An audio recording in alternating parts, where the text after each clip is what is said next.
Hi again, it's Jason from Fraser Valley Rose Farm. I'm here with my month-by-month series of rose care videos, this one for the month of July. Now, June is the month when all the roses come together to make their noise all at the same time, coming into bloom in one big flush. July isn't like that. It's not that everything is out of bloom, it's that they're out of sync now. So some roses, like the Scots roses, I'll show you a picture here, have finished blooming for the year. All you're going to see now are their lovely hips. But for other roses, what they've done is they've taken a little pause before they come back into bloom. Other ones have kept on blooming straight through. So it's a real mixed bag out here. I'll show you some examples of all of those different roses. And the thing we're dealing with this month is the hottest month of the year, going from July into August. So we'll talk about how we deal with that heat, starting off with the main activities that you might try with your roses, things like planting and pruning.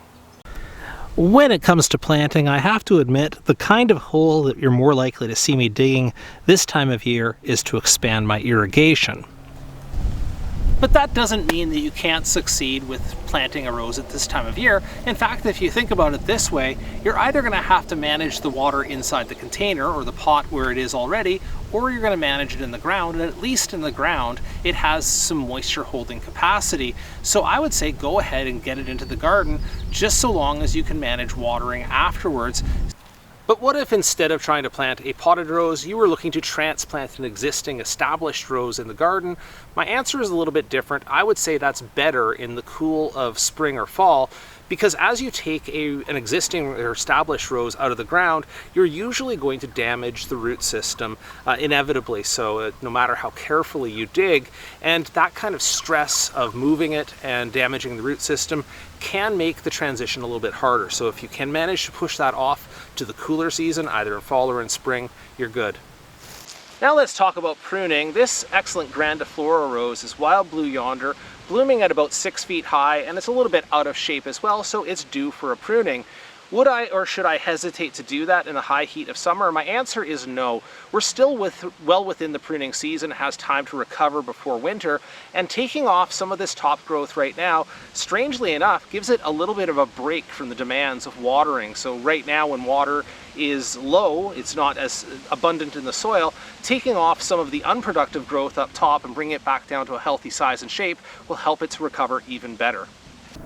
In the topic area of soil and fertilizer, let me say a couple of things. First off, if you're doing organic fertilizer, slow and steady, just keep up what you're doing. Feeding every 4 to 6 weeks in the soil, well worked in. I'm using alfalfa, but compost or manure, all of that is fine. It's slow enough to not damage the roots. But if you're using conventional fertilizers, Miracle-Gro or granular fertilizers that release quickly, you may want to give that a break during the heat of summer.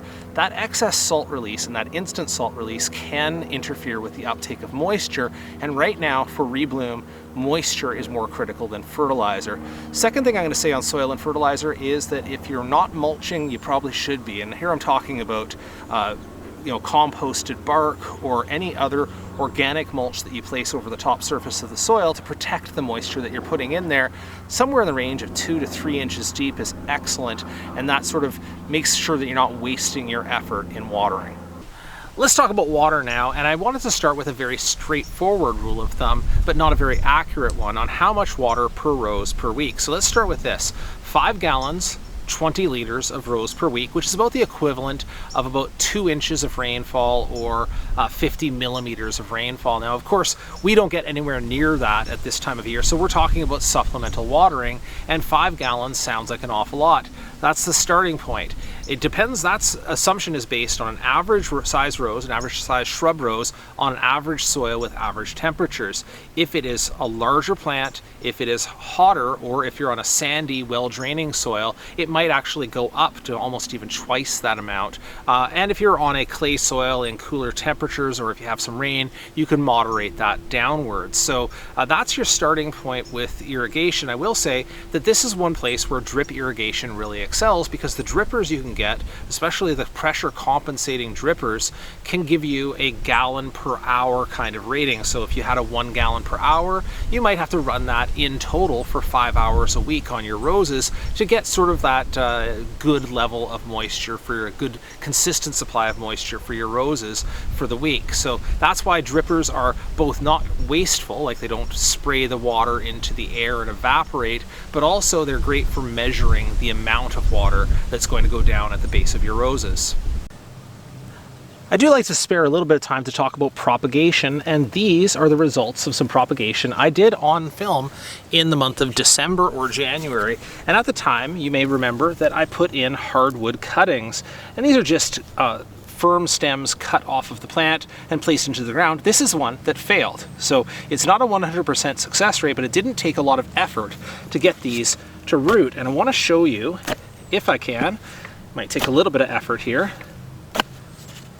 If I can wedge this out of the ground here to show you what it did in that, say, 7 to 8 months after rooting. So you can see it went from that initial cutting there to some reasonable sized roots all in that 8 months that it had in the ground here. And I would feel very comfortable at this point transplanting this into a larger pot or elsewhere in the garden. I might accompany it by trimming off some of the extra leaf matter from the top, but that is the results of hardwood cuttings in that 8 months or so. While the hardwood cuttings can take months to get results, these semi-hardwood cuttings, taken from cuttings from this year's growth on the rose, actually root much quicker. You can see here, here's one example of where I keep them inside of a humidity dome, just to keep the humidity up and to get them to root quickly. Another place I've been experimenting with here, this is my propagation bench, and you can see that it's sort of pouring some mist over the top of the cuttings here to keep them in the right conditions. While the hardwood cuttings can take months to root, these semi-hardwood cuttings are much faster, in the range of 3 to 4 weeks before I'm hoping to see decent roots to the bottom of this plug here. And you can see there, that's not too bad for 3 to 4 weeks of effort in comparison to the larger cuttings that you'd get from the hardwood method. It's just a matter of this being a lot quicker, but yielding a smaller cutting. The plant pest, rose pest, I'm going to highlight this month is thrips. Now thrips, I would consider a mid-season kind of pest. I don't usually see their damage early in spring, but by midsummer, I'm seeing premature browning around the outside edges, both of buds and the open flowers, meaning that the buds and flowers will sometimes even fail to open or just look ugly once they do open. When you look deep into the petals of the plant, you may find a small little insect. I mean, it's almost too small to see, long-bodied, and it's just scampering around in there, biting and scraping at the insides of those petals and causing that browning. I often see them on lighter colored roses, more so than darker colored roses, and depending on your climate, warmer climates, chilly thrips particularly, can be quite severe and hard to control. Oftentimes in my climate, you'll see them followed in by pirate bugs, which is one of their predators, and so you'll see them in there hunting on the leaves. And so just having good biological diversity in your garden is good. You can introduce some of their predators like those pirate bugs into your garden to try to help to reduce the severity of the impact. And if you're going to go to chemical measures, you may have an advantage in the US over Canada for this, because the one that I kind of like for it is called spinosad. It's a biologically derived pesticide that does a good knockdown on thrips if you get good coverage, and it's not so damaging to other organisms in the garden. Well, I usually like to finish off these monthly videos with a spotlight on one of my favorite roses. This one is called Ballerina. I'll get you some close-ups of it here. Ballerina, like the other hybrid musk roses, have a wonderful quality of not waiting. They don't wait for the old flush to be finished, have to have you come around a deadhead before they initiate brand new flushes. So you'll often see the old blooms fading at the same time as it's sending up a fresh new shoot with fresh buds on it. So things like Sally Holmes, I'll show you a picture of that. Also Robin Hood, same habit. They just don't delay between flowering, which makes it a lot easier for a gardener.